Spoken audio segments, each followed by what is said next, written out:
Alors, le secteur de la culture est à l'arrêt depuis des mois. Les artistes, les danseurs, les musiciens, les comédiens ont manifesté leur ras-le-bol le week-end dernier dans de multiples événements. D'un autre côté, la grogne monte aussi du côté des cultes. Pour chaque célébration, l'assemblée est limitée à 15 personnes, sauf pour les funérailles. Alors, pour parler de ces deux secteurs en crise et des liens entre les revendications de part et d'autre, nous accueillons Quentin Dujardin, musicien, guitariste, et l'abbé Bernard van Vinkt, doyen des paroisses de Marche-en-Famenne. Alors, commençons avec vous, Quentin Dujardin. Quel est votre objectif en organisant les événements Still Standing for Culture? Alors, comme je le dis depuis presque 2 mois et demi, on a quand même atteint le sommet en termes de l'indécence, de ce caractère que je dirais presque ignoble, de l'ignorance envers la culture. Je pense qu'il est temps aujourd'hui de faire remonter l'information auprès de nos politiciens, auprès de ce comité de concertation, auprès de nos experts, pour dire qu'il y a quand même des aberrations. Et les aberrations, c'est quoi? C'est que si on autorise 15 personnes dans une église avec un prêtre, il n'y a aucun expert qui est capable de me prouver qu'un artiste est plus contaminant s'il prend la place de ce prêtre dans les mêmes conditions. Et je veux pousser plus loin le raisonnement en disant que, comme je l'ai prouvé ce week-end également, vendredi dernier à la Vénerie, à l'espace Delvaux, qui est une institution subventionnée, il ne peut y avoir non plus de discrimination envers les théâtres pour 15 personnes, envers un centre culturel, envers un lieu d'accueil de la culture. Donc, je pense que nous sommes en parfaite solidarité depuis le début avec la culture et le culte pour dénoncer ces aberrations qui se poursuivent, qui continuent à se déployer calmement selon les bonnes volontés relativement difficilement à comprendre de la part de notre Premier ministre, des experts qui le conseillent, de M. Van den Broek, mais surtout de M. Ranst et de Mme Vlieg, nos experts qui n'ont aucune explication à ce sujet. Donc nous sommes clairement dans une profonde discrimination que nous subissons depuis des mois, et j'ai effectivement allumé la mèche pour dire qu'il était peut-être temps que d'autres personnes que des scientifiques réfléchissent au bon sens dans ce qu'on appelle la proportionnalité des mesures, c'est-à-dire que depuis le début, depuis 1 an, nous vivons une disproportion totale de l'enjeu sanitaire qui écrase l'enjeu de nos libertés. Et aujourd'hui, le 15 mars, nous continuons à subir ces discriminations notoires, et notamment, puisque ça a fait le cas d'une interpellation auprès de la ministre de l'Intérieur, Madame Verlinden, Alice Verlinden, à qui nous avons posé cette même question, et la réponse a été assez cinglante, en ce sens que la liberté de culte est bel et bien reconnue, tandis que la liberté d'expression, elle, pourrait être vue d'une façon moindre et surtout n'englobant pas le caractère artistique. Donc nous sommes totalement dans un état de non-droit. Quant à l'interprétation plus ou moins proportionnelle, on pourrait imaginer qu'il y a certaines, je vais dire, libertés fondamentales qui sont plus importantes que d'autres. Certaines pourraient être ignorées, certaines pourraient être prises en considération.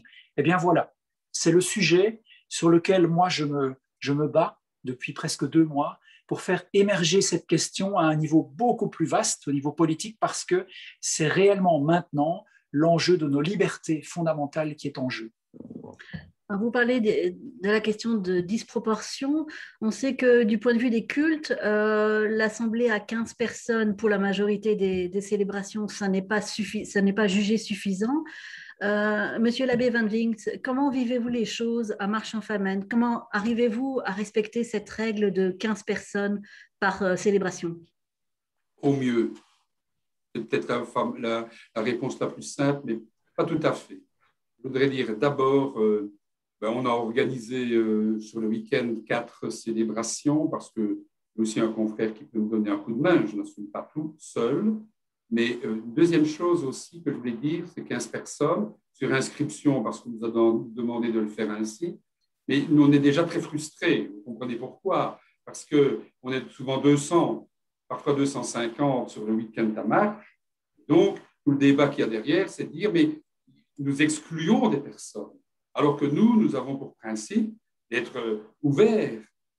Le bâtiment, il est ouvert à tous, il accueille tous. Donc voilà, ça c'est une première frustration. que l'on sent très fort. Et ici, Quentin, tout à l'heure, a osé dire combien ça grouille dans le monde de la culture. Je voudrais simplement rappeler aussi que dans le monde de l'Église, et en particulier des célébrations, on voit aussi qu'il y a des disproportions. Comment peut-on, la dernière des réflexions que nous avons, hein, comment peut-on autoriser des funérailles à 50 personnes dans une église et pourquoi pas l'Eucharistie dans la même église, presque avec la même population, 50, ça c'est pas possible. Pourquoi? Enfin, il y a quelque part là une logique qu'on ne parvient pas à comprendre. Et vous avez peut-être entendu parler, mais tout le week-end a commencé à grouiller de ci, de là, à Arlon, à Bertry, pour ceux que je connaisse, puis aussi dans le coin de Namur, des confrères qui se mobilisent en disant, mais nous, on veut dénoncer aussi le fait que c'est pas, comment je veux dire, quelque part, ce n'est pas juste. C'est pas juste, au sens de la justesse des choses. Je veux bien, je ne suis pas en train de m'attaquer au gouvernement, je veux dire, mais réfléchissez, prenez une décision, et pourquoi pas quelque chose qui est aussi simple et aussi logique n'est pas possible. Je défends aussi d'autres, parce que je défends par ma boutique à moi, je veux dire, hein, parce que j'aime beaucoup de dire ce mot-là, mais je défends ma boutique à moi, mais moi j'ai beaucoup d'amis qui travaillent dans le monde de l'ORECA, qui ont fait des investissements incroyables pour pouvoir accueillir dans les conditions sanitaires imposées l'année dernière, et ils ont même des grandes salles, et on leur dit pas du tout. C'est encore un autre secteur qui est complètement oublié, et j'en passe, et j'en passe. Alors pour nous, aujourd'hui, nous avons une réunion importante, puisque notre évêque et le conseil épiscopal a décidé de rassembler les doyens principaux du Luxembourg et du Namurois jeudi, d'urgence, dire mais quelle position est-ce qu'on va prendre en commun, pour aussi rappeler que ce qui se passe est quelque part pas très cohérent. On sait que notamment le doyen d'Arlon a entreposé un cercueil à l'entrée de l'église en mémoire des cultes et de la culture. C'est une démarche que vous comprenez? Je comprends. Et puis, il a voulu mettre l'accent aussi sur le fait qu'il a mis un cercueil, 50 personnes pour des funérailles. Donc, avec un peu d'humour, hein, il dit, voilà, vous venez aux funérailles, quoi. Un peu provocateur, bien sûr, hein, dimanche, vous venez aux funérailles. Bon, c'est simplement pour mettre le doigt sur. Et lorsque je suis allé à Crupin avec Quentin, je lui proposais simplement avec un peu d'humour, vous connaissez un peu le côté arceau du personnage, je lui ai dit, bah, tiens, si je dis que je viens dire la messe, tu peux venir chanter. Ben, il y a quelque chose qui est complètement aberrant. Je dis, ben voilà, moi, tu viens chanter ma messe, quoi. Enfin, ce n'est pas la mienne, mais vous avez bien compris ce que je veux dire. Donc, ça aurait été possible, bien sûr. On a voulu marquer le coup. On a voulu dire non, on irait jusqu'au bout de la logique. Je trouve aussi que c'est important dans une société telle que la nôtre. Je m'excuse de parler un peu de chrétien, hein, mais moi, un des points les plus essentiels, c'est un vieux penseur qui avait dit un jour, de chez nous, chrétien, qui avait dit, je parle chrétien, Jésus, hein, bon, il disait Jésus a été contre la loi, non pas par principe d'être contre la loi, mais lorsque la loi était injuste pour l'homme. Il a toujours pris le parti de l'homme sans ne pas pratiquer la loi. Mais lorsque la loi est injuste, il faut mettre le doigt sur ce qui est injuste. Et moi, je suis partisan de cette prise de position, un peu prophétique, mais il faut avoir l'audace de le faire. Vous venez d'évoquer le concert qui a été fait dans l'église de Crupet il y a un mois. À votre initiative, Quentin Dujardin, comment est venue l'idée de ce concert? Vous savez, au mois de décembre, je pense que c'était vers le 10 décembre 2020 dernier, j'ai appris que le culte pouvait fonctionner pour 15 personnes. Vous savez, j'ai été enfant de chœur, j'ai été un enfant qui a été bercé par les messes le dimanche, j'allais jouer la guitare, j'allais accompagner des chants, j'allais chanter à la chorale, etc., dès mon plus jeune âge. Et donc pour moi, tout de suite a émergé l'idée de remplacer le prêtre pour jouer de la guitare à la place. Et donc de me donner une possibilité de brèche en toute bonne foi. C'est-à-dire que je n'imaginais absolument pas à aucun moment qu'il puisse y avoir une discrimination à ce point notoire si je remplaçais le prêtre. Donc pendant quelques jours, j'en ai discuté avec mes parents qui trouvaient l'idée fantastique. Ils m'ont dit, ben, c'est génial, etc., mais prends quand même tes précautions. Et donc j'ai commencé à questionner. des gens autour de moi. J'ai questionné des prêtres, des diocèses qui m'ont tous dit ah ben oui, quelle bonne idée, etc. Donc tout le monde était bienveillant. Et puis à un moment donné, je me suis quand même demandé tiens, pardon, je vais juste refuser, voilà. Le téléphone a sonné, pardon. Je me suis dit tiens, on va quand même questionner peut-être des bourgmestres. Et là, ça a été oulala. Non, vous êtes en défaut avec cette loi, etc. Mais effectivement, il y a bel et bien un problème comment vais-je dire, de discrimination notoire. Et là, mon sang n'a fait qu'un tour. Je me suis dit, c'est pas possible. Donc, j'ai commencé à poursuivre ma démarche dans ce sens pour essayer de questionner le plus de monde possible. Et les questionnements, c'était autant, donc, comme je l'ai dit, des prêtres, des bourgmestres, des amis de la famille, des juristes, des avocats, des constitutionnalistes, un procureur du roi. Et tous ces gens m'ont dit effectivement, vous êtes globalement en pleine discrimination, mais moi, par exemple, en tant que procureur du roi, je ne peux pas vous donner de dérogation face à cet arrêté ministériel qui empêche clairement tout événement à caractère festif, événementiel, culturel. Donc ça, c'est bien la norme qui a été donnée de façon tranchante, chirurgicale, pour arrêter toute activité culturelle. Et si vous voulez, toute mon action, toute ma réflexion s'est construite autour de cela. Pendant un mois, j'ai réfléchi, j'ai questionné, j'ai été beaucoup en doute. Et puis à un moment donné, sur l'encouragement de deux avocats qui m'ont dit « vous devez le faire parce que si vous essayez de fonctionner comme le culte l'a fait via un recours au Conseil d'État, vous allez rentrer dans une procédure extrêmement longue, extrêmement prenante et je pense, me disait-il, que votre action a sans doute plus de sens si vous la menez le plus loin possible, de façon à démonter l'aberration et à la mettre en lumière de façon flamboyante, on va dire. Et c'est ce qui est arrivé dans la foulée de Crupet, puisque les médias étaient présents en masse. Je vous avoue que j'étais assez peu surpris parce qu'en fait, effectivement, depuis le début, nous assistons à beaucoup d'inertie de la part du pouvoir politique, beaucoup d'inertie de la part du Parlement, et ce ne sont pas les petites cartes blanches qui sont octroyées dans les différents médias nationaux qui vont permettre aux artistes d'exister. Je pense qu'il fallait une action qui cristallise aux yeux de tout le monde, y compris des politiques, l'aberration. Et donc, ma pensée s'est construite sur cette action progressivement, cette action s'est construite sur ma pensée, et j'ajouterai une petite chose sympathique pour Madame Vlieg, si elle nous entend. Vous parliez au début de votre interview qu'il faut cesser les pleurnicheries, parce qu'effectivement, c'est le message qu'elle nous a donné à nous, citoyens. Il faut arrêter de se plaindre de cette situation, etc. Moi, je lui dirais simplement que peut-être aujourd'hui, le 15 mars, et vous en avez parlé vous-même, ben, ce ne sont pas seulement des pleurnicheries, mais peut-être des grognements qui commencent à monter en puissance, et qu'elle a une responsabilité en tant qu'experte, comme M. Ranst, du fait de ne pas conseiller, de dire à ce Codeco qu'il y a une discrimination notoire, notamment pour le monde artistique. C'est aussi leur responsabilité de dire, mais nous, ça, vous savez, nous sommes épidémiologistes, experts en la matière, scientifiques, nous avons donné nos prérogatives, mais nous sommes totalement... il faut arrêter de pleurnicher, que les artistes s'arrêtent, etc. Nous ne sommes pas responsables de ce qui se passe.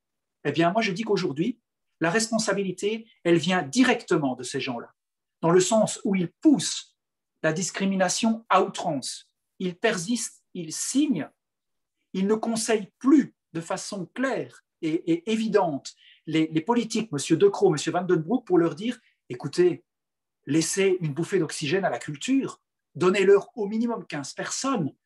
Vous ne pouvez pas maintenir les théâtres fermés, ce n'est pas possible. Eh bien non, c'est silence de leur part, et ça, c'est extrêmement grave. Moi, je leur fais la remontrance, et je n'ai pas peur de le dire. C'est une responsabilité immense qu'ils portent avec Scienzano sur le monde artistique, mais aussi sur une série d'autres personnes qui subissent ces discriminations. Et je suis prêt, comme je l'ai dit depuis le début, comme je le porte maintenant en justice avec la Ligue des droits humains, que j'ai été écouté plaider vendredi au tribunal de première instance pour dénoncer ces aberrations. J'étais présent avec mon avocat qui me défendait aussi dans ce cadre-là, puisque j'ai rejoint la Ligue des droits humains, pour dire que cet état d'urgence doit s'arrêter. Cet état d'urgence provoque des discriminations, provoque des aberrations et, beaucoup plus grave, proportionnalise les libertés fondamentales. C'est une forme de montagne russe, vous voyez, quand ça arrange un politique, un ministre de l'Intérieur, on interprète la liberté fondamentale comme on le sent finalement. Mais vous vous imaginez où nous en sommes aujourd'hui, le 15 mars 2021, on met à la poubelle clairement ces libertés fondamentales. On les différencie. C'est profondément inacceptable et la responsabilité à la sortie de cette crise va être terrible pour ces gens-là.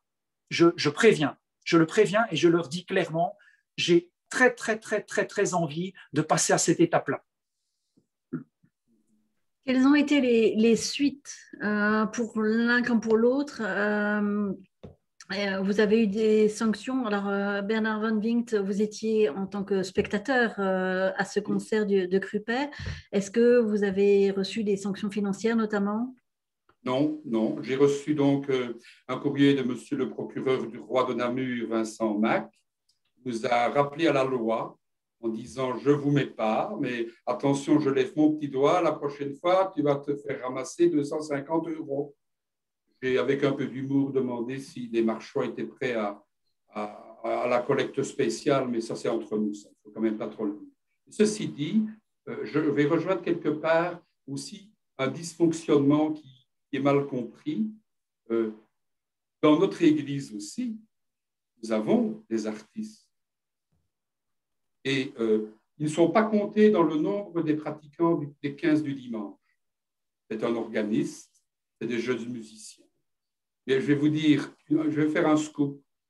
À cause du Covid, ils se sont mobilisés entre eux, 4 jeunes de chez Gauthier Loup, qui fait évidemment le luthier, qui fait des jeunes qui travaillent là, ils viennent animer la célébration. Ils font de la culture dans mon église tous les dimanches. Vous voyez? Donc là aussi, il y a quelque chose qui peut apparaître injuste. Nous, on y a droit. Et puis, eux, ils n'ont pas le droit. Enfin, je vais jusque-là. Et puis, je suis donc, de par mes origines flamandes, je lis abondamment la presse flamande. Et je voudrais vous dire simplement ceci. Il grouille dans la population et dans les éditos et dans les écrits en Flandre, mais quelque chose qui est très dur et qui dit le pouvoir politique ne prend plus ses responsabilités, mais se lave les mains derrière. Alors on se dit, mais qui a le pouvoir? Le scientifique ou le politique? Parce que le politique prend ses responsabilités. Et je vois que dans toute une série de domaines, aujourd'hui ça manifeste en allant à Bruxelles, aujourd'hui les routes vont être bloquées, et en Flandre ça grouille dans les villes. Qu'est-ce que les jeunes n'ont pas manifesté dans les grands sites universitaires, et ils paniquent en voyant ça. Mais ils se disent, il y a quelque chose qui n'est plus supportable aujourd'hui, et ça grouille dans la population, le fait qu'on est tenu ignorant des tenants et aboutissants d'un peu tout, mais on nous impose par le scientifique. C'est le scientifique qui a pris le coup. Ça, on le sent très très fort, c'est devenu inacceptable.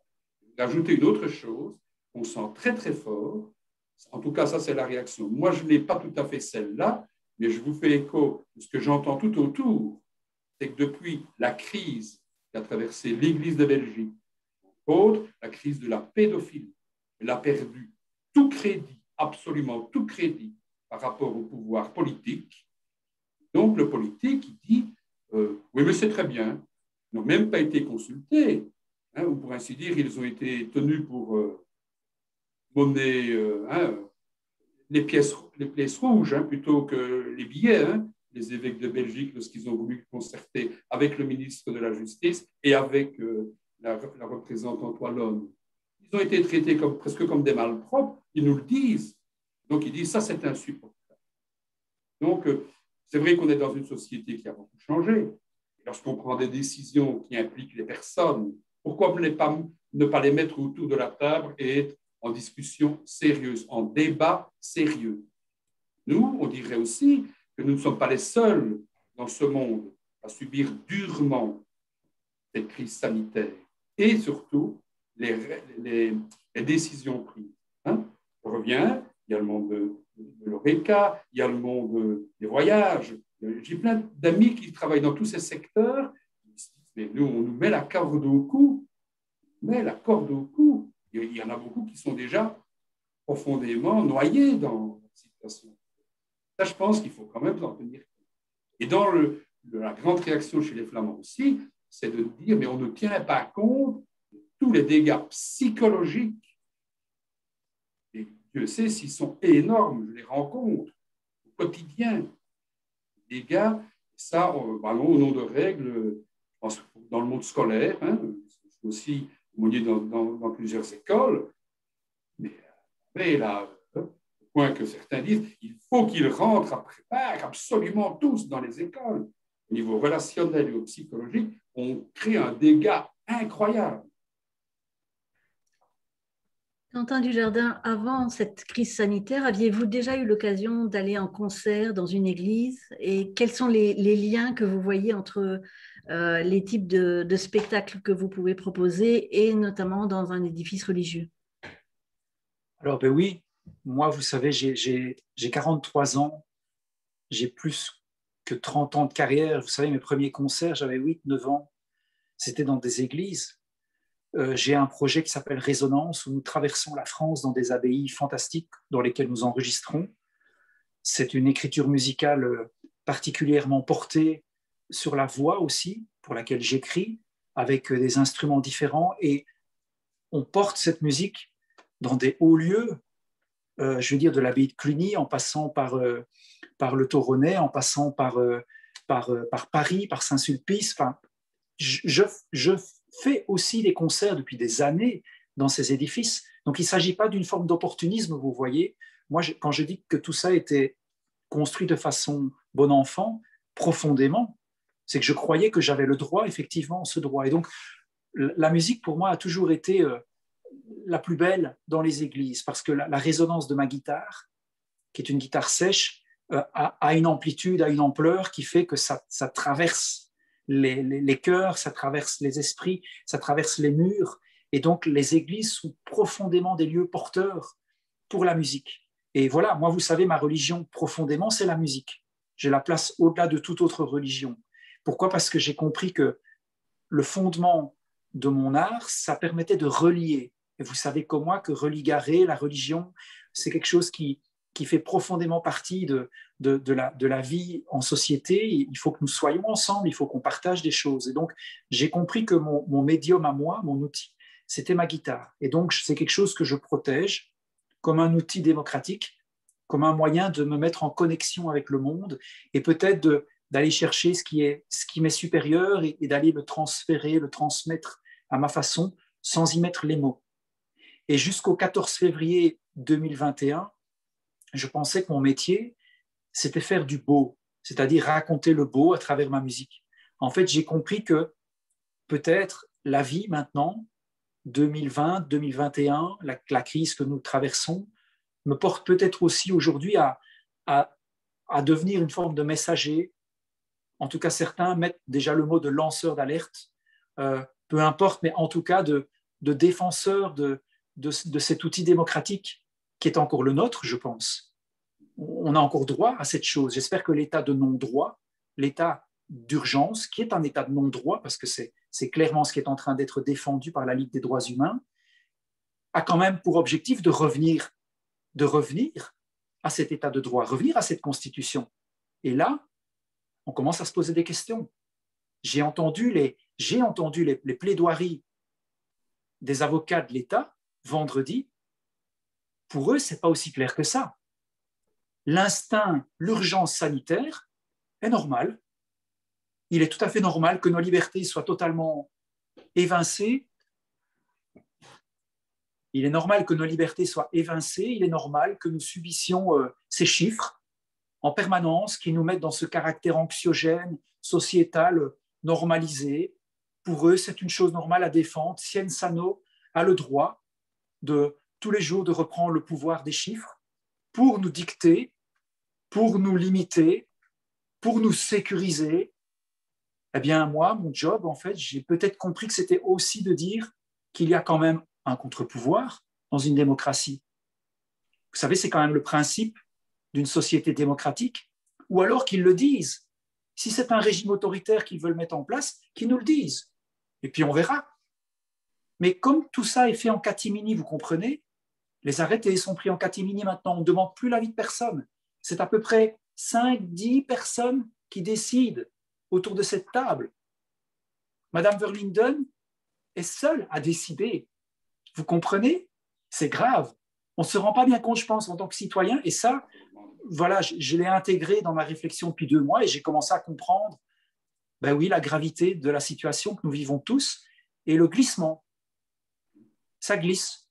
Alors, soit on décide de prendre sa planche de surf et de voguer sur la vague tant qu'elle nous emporte peut-être sur un rivage qu'on ne connaît pas, soit on décide de se dire, mais tiens, est-ce que cette vague, est-ce qu'il ne faut peut-être pas réfléchir, peut-être là, mais jusqu'où va-t-elle nous mener? Est-ce qu'il n'est pas temps d'aller récupérer le surfeur et de dire, écoutez, c'est peut-être une vague trop dangereuse, trop grande, trop forte. Il faut peut-être attendre la suivante, réfléchir, prendre le temps de la réflexion avec le Parlement, avec les politiques, avec un ministre de l'Intérieur qui ne cadenasse pas l'exécutif et qui n'empêche pas et qui ne muselle pas et le législatif et le judiciaire. J'attends avec beaucoup d'impatience le jugement qui va être rendu. D'ici, à mon avis, 2-3 semaines, on va le savoir. Quelle est la considération, quelle est l'obtention de ce verdict à l'issue de ces plaidoiries totalement catastrophiques, totalement, je vais dire, incroyablement indécentes. Quand on voit au bout d'1 an, là où nous en sommes arrivés, vous imaginez si on laisse faire la chose dans 2 ans où nous en sommes? Imaginez-vous simplement le glissement. Où va-t-il? Eh bien, aujourd'hui, je demande à ce gouvernement de dire un peu plus clairement les choses. Souhaitez-vous partir vers l'enjeu de la sécurité au maximum et donc de conduire les citoyens vers un État autoritaire? Est-ce votre plan? Et ce plan est-il justifiable par une série de mesures que vous estimez juste à prendre? Parlons-en, discutons-en. Ou bien est-ce que votre plan, c'est de continuer un peu en cachette, en catimini, avec une communication un peu en veux-tu, en voilà, avec des ouvertures au conditionnel, peut-être que si les chiffres vont bien, peut-être que si là, si ceci. Monsieur De Croo a donné une conférence de presse online sur les réseaux sociaux. Vous imaginez où il en est en tant que Premier ministre pour justifier sa politique. Et toutes ces réponses ont été données au conditionnel, c'est-à-dire si les mesures sanitaires, les chiffres le permettent, oui, nous réouvrirons, oui, nous refermerons éventuellement. Vous imaginez? Et on laisse faire ça tranquillement, on pense que c'est normal. Son organisme de communication, McKinsey, continue à se dire on peut continuer à communiquer avec la population de cette façon. Non, ça suffit. Vous permettrez quand même qu'en tant qu'artiste, je laisse mon chapeau d'artiste et que je prenne celui de citoyen qui disent oh, on en est où là? Qu'est-ce qui se passe? Et donc voilà, moi je suis là pour ça, pour peut-être réveiller la démocratie, pour peut-être montrer qu'il y a une solidarité entre les différents secteurs, mais aussi entre ma personne, un prêtre, ma personne, un juge, ma personne, un avocat, ma personne, un enfant, un citoyen futur. C'est ça l'enjeu d'un artiste aujourd'hui pour se battre. Vous savez, je n'ai plus rien à perdre. Moi, je vis, j'ai 2 enfants en bas âge, ma femme ne travaille pas, je vivais de ma production, de mes quelques droits d'auteur et de la vente des disques, j'ai tout perdu. Aujourd'hui, le 15 mars, je n'ai plus rien à perdre. Et si je tiens le discours que je tiens, c'est parce que je n'ai plus peur de rien. C'est simple à comprendre. Et je m'autorise dans toutes les interviews que je donne à exprimer la chose parce que je pense qu'il faut un détonateur. Parce que je pense que je suis peut-être celui qui permet aussi de ressusciter le débat. Pour terminer, peut-être Bernard Van Wint, on s'approche de la Semaine Sainte, enfin d'ici quelques semaines. Comment voyez-vous cette perspective dans les conditions actuelles? Moi, je ne pense pas que l'Église sera plus largement ouverte, où on aura de toutes petites communautés, alors que chez nous à Marche, on rassemble 300 à 400 personnes chaque année. Mais Pascal, c'est 500 personnes parfois, un peu moins. Noël, en tout cas, c'est 500. Donc non, je ne vois pas. Je ne vois pas qu'on sera plus que 15 parce que les chiffres qu'on nous donne sont encore plus alarmistes, dit-on. Moi, je ne sais pas les vérifier. Je voudrais quand même répliquer en même temps sur Quentin sur 3 mots qu'il nous a partagés. Un, relier. Nous sommes des personnes qui essayons de faire se rassembler et donc de se relier les uns aux autres. C'est d'ailleurs le sens du mot foi. La foi, c'est relier à. Deuxième chose, la beauté. La beauté, elle est essentielle. Et on sent très bien, c'est comme ça que j'ai été à Crupet, parce que c'était aussi pour soutenir le monde de la culture, mais que la beauté, aujourd'hui, au cœur de la crise, c'est une soif incroyable chez une multitude de personnes. Donc, il faut absolument que le beau puisse encore être partagé. Sinon, quelle triste boutique. Troisième chose, je rejoins sur les règles et les décisions qui veulent déresponsabiliser les gens. Et donc, moi, je crois que j'ai toujours milité dans n'importe quelle manière, par rapport aux démarches que des jeunes viennent faire chez moi, par rapport à tout ce qui vient, les responsabiliser dans ce qu'ils ont à vivre et pas attendre de tout et surtout de se laisser conduire. Parce qu'il y a un journal qui a mal interprété la phrase que je vous ai partagée tout à l'heure. Alors, il dit on ne doit pas être des moutons. Moi, je n'ai pas voulu dire ça. J'ai dit on n'est pas des moutons lorsqu'on prend ses responsabilités en pleine main et qu'on n'a pas peur à certains moments de prendre position parce qu'il nous apparaît qu'il y a des causes justes à défendre. Je le fais aussi pour la solidarité, par exemple, pendant ce temps de carême. Merci à vous deux.